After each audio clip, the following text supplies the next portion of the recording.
दिल्ली ये चाहती है कि बाबा को मुख्यमंत्री नहीं बनने देना है, वो पहले ही हटाने की कोशिश कर रहे हैं। बाबा इस मामले को थोड़ा गर्म करना चाहते हैं ताकि जो दिल्ली की और लखनऊ की लड़ाई है, उस लड़ाई में फायदा बाबा ले सकें।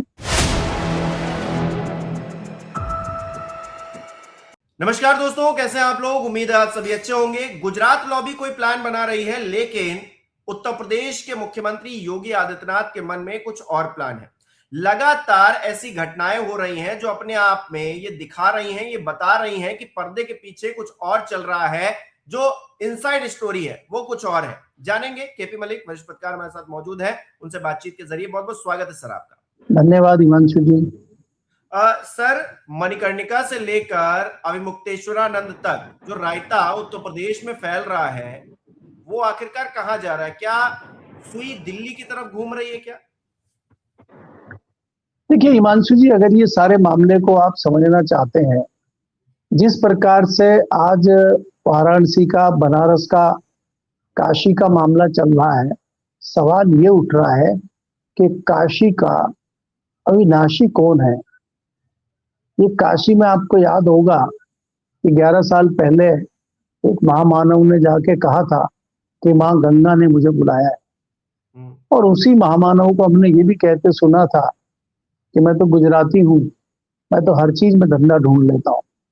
तो क्या उन्होंने बाबा विश्वनाथ की नगरी, बाबा विश्वनाथ के कॉरिडोर में भी धंधा ढूंढ लिया है क्या? आपको याद होगा जब पिछले चंक में उन्होंने वहां पे मंदिर बनवाने में और कैंपस बनवाने में कई सारे, यहाँ तक चर्चा थी कि लगभग 250 मंदिर तोड़े थे, तो उन्होंने चुपचाप कर दिया था लोगों को। जबान कोई खोलेगा तो उस पर FIR हो जाएगी, उसके खिलाफ चीजें हो जाएंगी, तो कोई कुछ नहीं बोला। कहना यह है कि भाई लोग जो पौराणिक जो काशी है, तो पुरातन काशी है, लोग उसको देखने आते हैं। वहां आस्था उनमें है, लोगों की आस्था कोई बड़ी बिल्डिंगों में और भव्यता में नहीं है, दिव्यता में लोगों की आस्था है, और उसको आप खत्म करते हुए जा रहे हैं। अब जो सेकंड राउंड आपने शुरू किया, आप कॉरिडोर बना रहे हैं, और उस कॉरिडोर में आप चौड़ा गलियारा कर रहे हैं। वहां पे आप जो है, अभी एक मूर्ति की चर्चा चल रही है कि अहिल्याबाई होलकर की मूर्ति को तोड़ा गया है, उसमें मामला उलझा हुआ है। कुछ लोगों ने ये बात उठाई है, कांग्रेस के लोगों ने प्रेस कॉन्फ्रेंस करके कहा है, फिर सरकार ने कहा कि नहीं, वो मूर्ति तोड़ी नहीं है, उसको संरक्षित और सुरक्षित रखा गया है। तो अगर आपने उसको सुरक्षित संरक्षित रखा है तो भाई दिखा दीजिए, एक छोटा सा प्रतिनिधि मंडल बना लीजिए, उसमें कुछ पत्रकार हो, कोई विपक्ष का भी एक नेता हो, सरकार के लोग हो, प्रशासन के लोग हो, और जाके वो दिखा दीजिए भाई ये मूर्ति रखी हुई है और हम इसको लगा देंगे, हो हल्ला खत्म हो जाएगा। हो हल्ला करवाने वाली भी सरकार है, हो हल्ला करवाने वाला भी सत्ताधारी दल है। आज जो सनातन के ठेकेदार हैं, जो सनातन की बात करते हैं, उनके मुंह बंद क्यों हैं?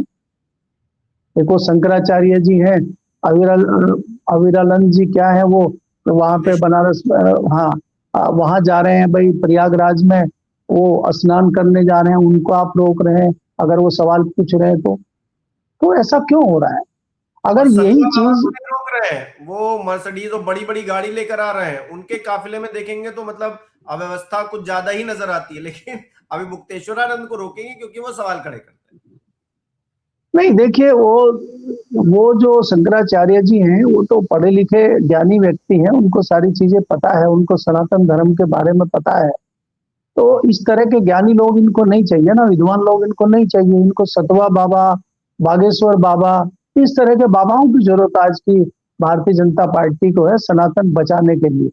ये शंकराचार्य तो सनातन बचा नहीं पा रहे हैं ना, तो इसलिए इनको हटा के नए शंकराचार्य और नए स्वामी, नए बाबाओं को भारतीय जनता पार्टी की सरकार लाने की कोशिश कर रही है। अब आप जो जिस प्रकार से तमाम रिपोर्टें वहां से आ रही है, प्रयागराज से संगम पे जो जलवा बाबा का है, उनका सतवा बाबा का है या दूसरे उस प्रकार के बाबा है, उनका जो जलवा जलाल है, ऐसे में कहाँ शंकराचार्य जी सर्वाइव कर पाएंगे वहां? तो मुझे लगता है कि ये मजाक एक सनातन धर्म के साथ हो रहा है, और सनातन धर्म के ठेकेदार गायब हैं। आज वो कोई आवाज उठा नहीं रहे हैं। अगर आप थोड़ी देर के लिए सोचिए, किसी विपक्ष के राज्य में जहां विपक्ष की सरकार हो, इस तरह की कोई घटना हो जाती तो आज सड़कों पे क्या कर रहे हो तो भाजपा के लोग, इस पर कोई नहीं बोल रहा है। तो दूसरी बात यह है कि ये, लेकिन मैं इसको दूसरे एंगल से देखता हूं कि जिस प्रकार से इसमें योगी जी की एंट्री हुई है, इसमें एफआईआर हुई है संजय सिंह के खिलाफ, पप्पू यादव के खिलाफ और कांग्रेस के कुछ लोगों के खिलाफ, जिस प्रकार से उन्होंने मामले को उठाया था, बाबा इस मामले को थोड़ा गर्म करना चाहते हैं और इस मामले को थोड़ा तपाना चाहते हैं, ताकि जो दिल्ली की और लखनऊ की लड़ाई है उस लड़ाई में फायदा बाबा ले सकें और बाबा एक दबाव बना सकें, क्योंकि महामानव जुड़े हुए हैं काशी से। काशी का सारा इंतजाम उनकी जिम्मेदारी है, आपको पता है। वहां अगर डीएम भी लगेगा, वहां अगर पटवारी भी लगेगा, वहां दखल अंदाजी जो है पीएमओ की होती है, प्रधानमंत्री की कॉन्स्टिट्यूएंसी है। पिछले दिनों आपने देखा था वहां कप सिरप का मामला भी बहुत ज्यादा चला था, बाबा ने उस पर भी चुप्पी साध ली थी, बाबा ने कोई एक्शन नहीं करा था। तो आज बाबा जो है थोड़ा सा काशी को गर्म करना चाहते हैं, और हमें लगता है कहीं इतना गर्म ना कर दें कि जैसे अयोध्या को गर्म कर दिया और आज अयोध्या ठंडी हो गई है, कहीं इसी प्रकार की काशी गर्म ना हो जाए वहां पे। क्योंकि बाबा को 2027 में दोबारा किसी भी कीमत पर मुख्यमंत्री बनना है, चुनाव जीतना है, और दिल्ली ये चाहती है कि बाबा को मुख्यमंत्री नहीं बनने देना है, वो पहले ही हटाने की कोशिश कर रहे हैं। तो ये लड़ाई कहीं इंटरनल लड़ाई भारतीय जनता पार्टी के अंदर की तो नहीं बन गई है, जिसमें विपक्षी भी आके जो है हाथ सेक रहे हैं और विपक्ष भी अपनी राजनीति ढूंढ रहे हैं। क्योंकि चाहे समाजवादी पार्टी हो चाहे कांग्रेस हो, इस मामले को हाईलाइट करके वो भी तो कहीं ना कहीं राजनीतिकरण कर रही है। और जिस प्रकार आज की डेट में भारतीय जनता पार्टी ने एक प्रचलन शुरू कर दिया है हिंदू धर्म का, सनातन धर्म राजनीति में लाके मंदिर की राजनीति करना, अब दूसरे दल भी इससे छूटे नहीं है। हम और आप पहले भी चर्चा कर चुके हैं कि अखिलेश को भी मजबूर कर दिया है, ममता बनर्जी को भी मजबूर कर दिया है, और अभी आसाम में भी मंदिर का काम शुरू हुआ क्योंकि वहां पे भी इलेक्शन है। तो जहां जहां इलेक्शन आता है वहां मंदिर की चर्चाएं जरूर होती है, मस्जिदों की चर्चाएं जरूर होती है, बुलडोजर की चर्चाएं जरूर होती है। तो ये जो हमने समीकरण को चेंज किया है, आज वो तमाम जो मुद्दे होते थे चुनाव के, चाहे वो बेरोजगारी हो, महंगाई हो, भ्रष्टाचार हो, विकास हो, वो सब मुद्दे धरे रहने हैं। अब सिर्फ चुनाव जो है धार्मिक पाखंडवाद पे और धार्मिक रणनीति पर चुनाव चल रहा है, जिसकी देन भारतीय जनता पार्टी है। और भारतीय जनता पार्टी ने तमाम विपक्षी दलों को उसके लिए मजबूर कर दिया है। चाहे वो छोटा इलेक्शन हो चाहे वो बड़ा इलेक्शन हो, उसमें आपको कहीं ना कहीं धार्मिक भावनाएं और धार्मिक आस्थाएं दिखाई देंगी, जिसके बलबूते पर चुनाव जीते और हारे जा रहे हैं। तो मुझे लगता है कि उसी के तहत ये बाबा ने, योगी आदित्यनाथ ने ये किस तरह का मामला शुरू किया है, ताकि काशी को गरमा के थोड़ा दिल्ली के ऊपर दबाव बनाया जाए।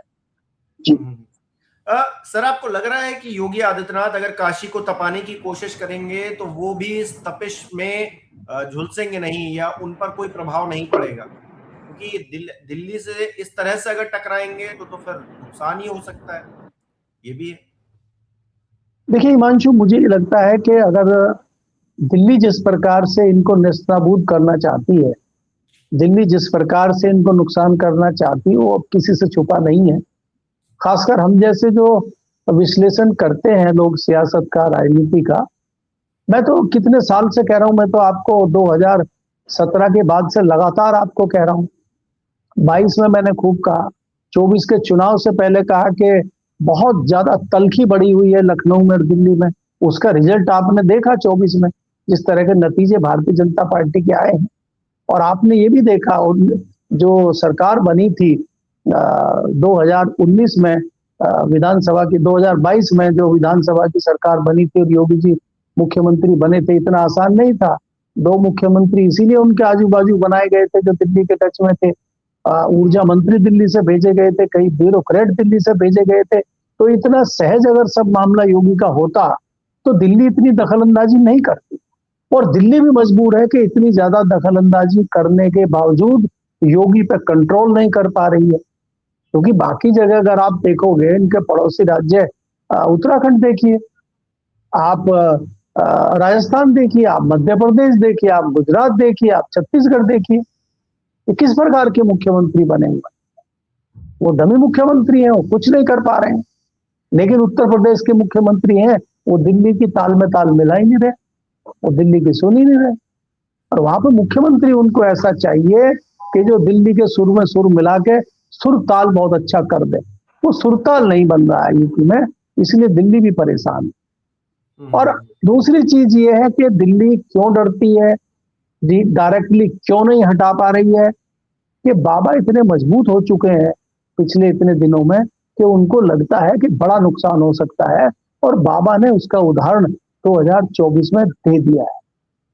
दूसरी चीज ये है कि मुझे लगता है कि दिल्ली के पास बाबा को घेरने के लिए कोई बड़ा हथियार, कोई बड़ा बहाना नहीं है, क्योंकि बाबा इसमें भी है कि बाबा के ऊपर कोई सीधे सीधे आरोप नहीं चिपकते हैं।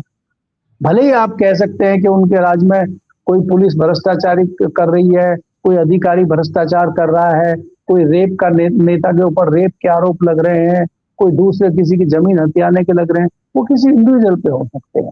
सीधे सीधे बाबा के ऊपर कोई आरोप ना होना ये जताता है कि 10 साल की उनकी जो सरकार है उस पे मुख्यमंत्री के पद पे कोई इस प्रकार का बड़ा धब्बा ना होना, कोई एंटी कॉम्बेंसी ना होना, ये जताता है कि वो भारतीय जनता पार्टी के लिए, खासकर दिल्ली के लिए बहुत मुश्किल है कि उनको बदला जाए। और ये भी खतरा है दिल्ली को कि अगर उनको जबरदस्ती हटाया जा सकता है, कहीं वो पूरा रायता ही ना बिखेर दे।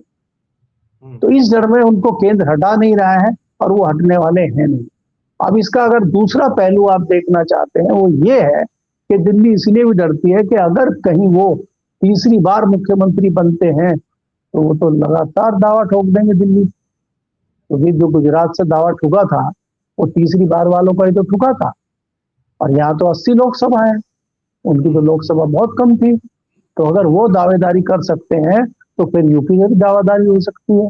और आज अगर आप देखेंगे भारतीय जनता पार्टी में अगर हिंदुत्व का चेहरा सबसे बड़ा है किसी नेता का, तो मुझे लगता है कि नंबर 1 पे तो योगी आदित्यनाथ ही हैं। इनके अलावा तो भारतीय जनता पार्टी के पास कोई इतना कट्टर हिंदुत्व चेहरा नहीं है। लेकिन तो सर कहीं ऐसा तो विरोधाभासी इसलिए हो रहा है क्योंकि हिंदुत्व के सबसे बड़े चेहरे हैं, सबसे बड़े नेता हैं। हम भी ग्राउंड रिपोर्ट करने जाते हैं तो लोग बड़ा ये बात करते हैं कि बाकी सब एक तरफ, योगी आदित्यनाथ एक तरफ। लेकिन योगी आदित्यनाथ की सरकार में सनातन को लेकर या फिर हिंदुत्व को लेकर, हमने देखा ना प्रयागराज में पुलिस ने थाने के अंदर जिस तरह से बाल पकड़कर वो भगवाधारी साधु जो था उसको घसीटा है, छीछा लेदर भी तो हो रही है। नहीं, देखिए छीछा लेदर तो होगी भाई। देखिए उसके गेहूं के साथ तो घुन पीसेगा ही। आप ये कहें कि बनारस, लेकिन मैसेज तो ये जाता है ना कि किसकी कॉन्स्टिट्यूएंसी है, किसके इशारे पे हो रहा है। वहां तो ये माना जाता है कि पूरा जो प्रशासन है वो तो दिल्ली की देन है, वो तो दिल्ली की पसंद का है, वो तो पीएमओ की पसंद का है, वहां बाबा की ज्यादा चलती नहीं है। ये भी तो बाबा को श्रेय जाता है ना। दूसरी बात ये है, बाबा भी जानते हैं कि छोटा मोटा नुकसान तो होगा, तो इसलिए उसको वो क्या करेंगे, इसको खुला भी तो नहीं छोड़ सकते ना।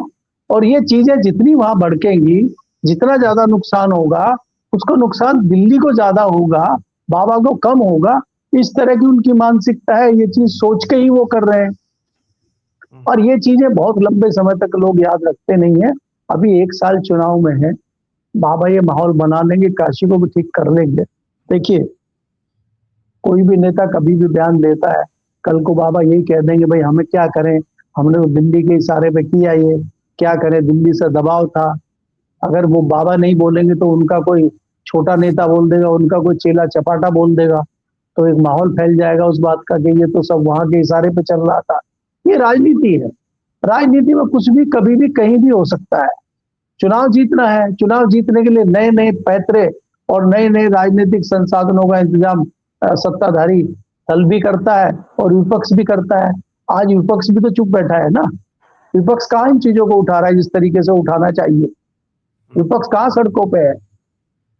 आप ये देखिए, मैं यहाँ बात करूं दिल्ली में जहां मैं बैठा हूँ, आज पोल्यूशन हाई लेवल पे पोल्यूशन चल रहा है। कहीं चर्चा हो रही पोल्यूशन की? पराली तो नहीं चल रही अब? या हो सकता है दिल्ली वालों की नजर में अभी भी कहीं पराली चल रही हो? तो फिर पोल्यूशन कहाँ से हो रहा है? ये सांस लेना दूभर है दिल्ली में, जबकि थोड़ी बहुत हवा भी चल रही है, लेकिन कोई जिक्र नहीं कर रहा है। तो कई सारे ऐसे मुद्दे हैं कि जो धीरे धीरे गौण हो जाते हैं, लोग चर्चा करना बंद कर देते हैं। एक परिस्थिति ऐसी आ जाती है।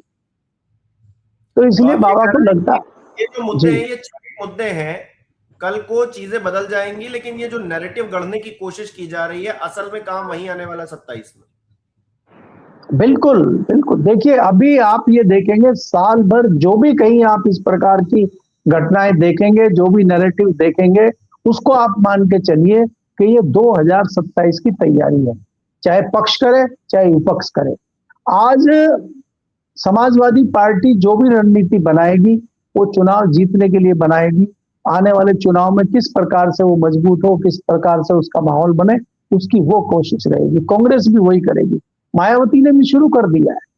आप सोचिए जो सोई हुई थी पिछले 11 साल से सोई हुई है कुंभकर्णी नींद, वो भी जाग गई है, वो भी कोशिश कर रही है। अभी यहाँ चर्चाएं ये भी चल रही है कि वो कहीं कांग्रेस के समाजवादी पार्टी के गठबंधन में 2019 की तरह दोबारा आएंगी क्या, इस तरह की भी चर्चाएं शुरू हो गई हैं।